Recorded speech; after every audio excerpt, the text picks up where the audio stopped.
Okay. It's been a while, but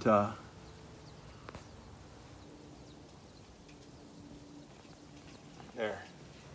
My barn look better like that.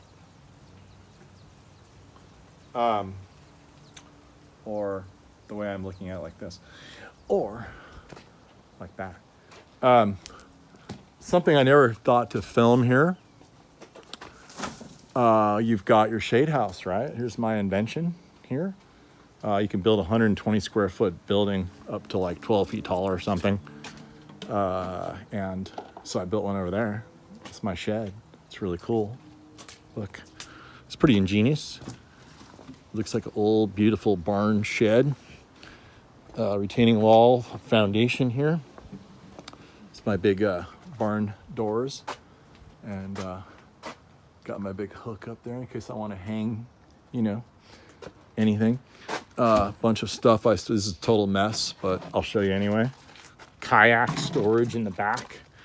And you see the beauty of this project here is this is where we put the dirt. If you're trying to set up a little home nursery, this is a great little deal. This is all, well, it's not all, I bought these blocks, but all of these cap pieces are free to me. All those pieces were free. That's a concrete staircase that goes up into the now sort of derelict 20-year-old citrus orchard there. Still pumping out fruit. I have to cut all those back, fertilize them, get them going again, maybe plant some more.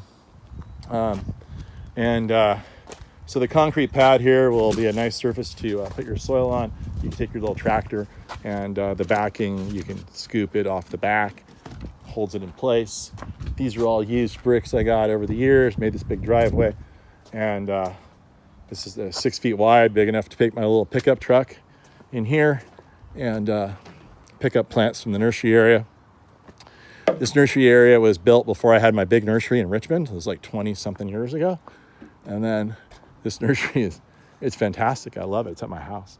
But I don't use it as often now, and I kind of neglected it. But we need to redo the fabric. We're going to redo the fabric. So we're pulling all the plants out. We're going to try to tune up the irrigation, tune up the whole place. So the shade house, it's built into the hill, so it's a really good use of space. This whole thing faces south.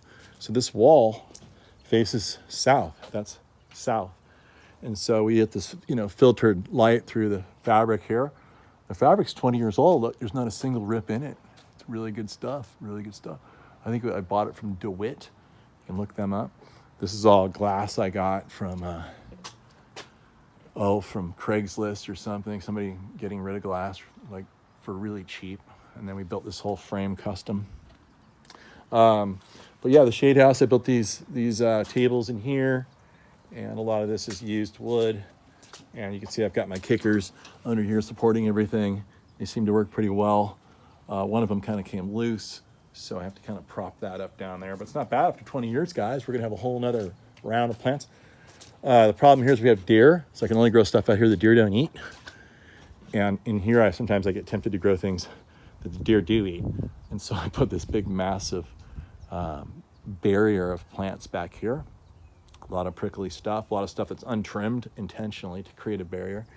I have irrigation hanging upside down that sprays in here, goes up there.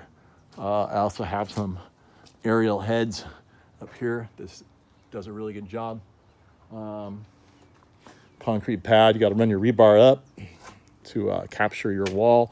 This is split face, looks a little bit more natural, a little more interesting.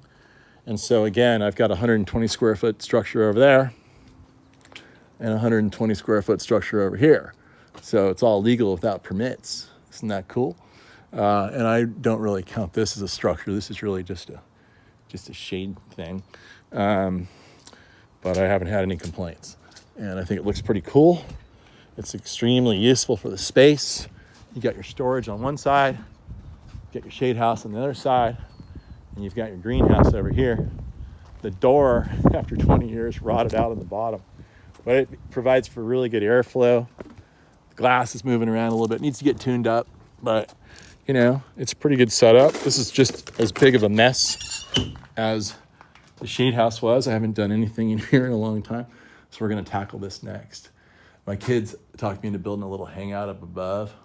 I'm not sure what happened up there over the years. I do see is that a keg cup? Yeah. Well, I can't blame them. I probably would have done the same thing if I were them, if I was lucky enough to have something like this. Anyway, Aiden, did you ever party over here in high school? A few times. Yeah? You can't tell me? You sworn to secrecy? Yeah. I'm not gonna say when. Yeah. Okay. Good. Or how. Yeah. Right. But yeah. maybe I did. Or with whom? Yeah. Maybe Right. I did. Yeah. Maybe. Probably. I'll say he did. Anyway, so that's my greenhouse setup. That's my home nursery area. I germinate palms in this big sand seed bed over there, except I wasn't supposed to let them get that big. So we're going to dig them up, pot them up, see what happens. Vegetable garden over there. Weeds in the gravel parking area. Little hangout table there. And check this out. This is kind of fun. Here's my daughter's art studio. A guy gave me this thing. I went to his house to plant palms, had my crane truck there. And I'm like, he was a general contractor, and he had this out in front of his house. He stored mountain bikes in it in Marin, below Mount Tam. And I was like, oh man, I want to get a shed just like that because I want to cover my water tank. I have a big water tank down there. And he's like, oh, it might be your lucky day because like I built this within the setback and now the neighbors are making me get rid of it. Like this used to be a cool little chair here back in the day, but this limb looks like it's seen better days. Extra pool coping from the pool. This was a bridge the guy had. And here's the door. But yeah, he's like, it's your lucky day, bro. Look, there's Rhea, my daughter. She's the famous artist. Here's her. Oh my gosh, he really needs to clean this place up. I need to get on her. She just got home from college, so she's neglected it. So I'm not sure who's been using it. I suppose maybe the rats. But she took over the here's her. There you go. There's her mottos. And here's some of her work, Monstera. And some interesting people here. And anyway, I'll get her to clean this place up. But yeah, the guy's like, hey, you can have it if you can take it away. And I got my crane out there and I craned it out and I got it up my hill barely. And I craned this thing into place. I built this extremely dangerous deck. No one's died yet. I didn't have the heart to put a rail out here because makes it more exciting. And looks like the planter is kind of falling back a little bit. I have to probably prop that up. But look at the view out the back once we get it cleaned up. Yeah, we've had a few beer bashes where we've hung out. And here, look at the view. Isn't that beautiful? It's gorgeous. It's a gorgeous little spot. I could live in this little shack. Got it cleaned up first. But yeah, so that's pretty much the Grag propagation area. And these are doors that Anderson Window had to replace because they were defective with, whoa, look at that. Get something in his mouth. Doors were defective for some reason, so they replaced them. And so we put them out here. There we are. Yeah. And that's pretty much the whole story. I've neglected this whole area pretty badly because we've been working in Richmond at the new nursery. And now it's time to clean this place up and make it great again. And if you're going to do this kind of thing, the best vehicle of all to have is, you guessed it, a Suzuki Samurai.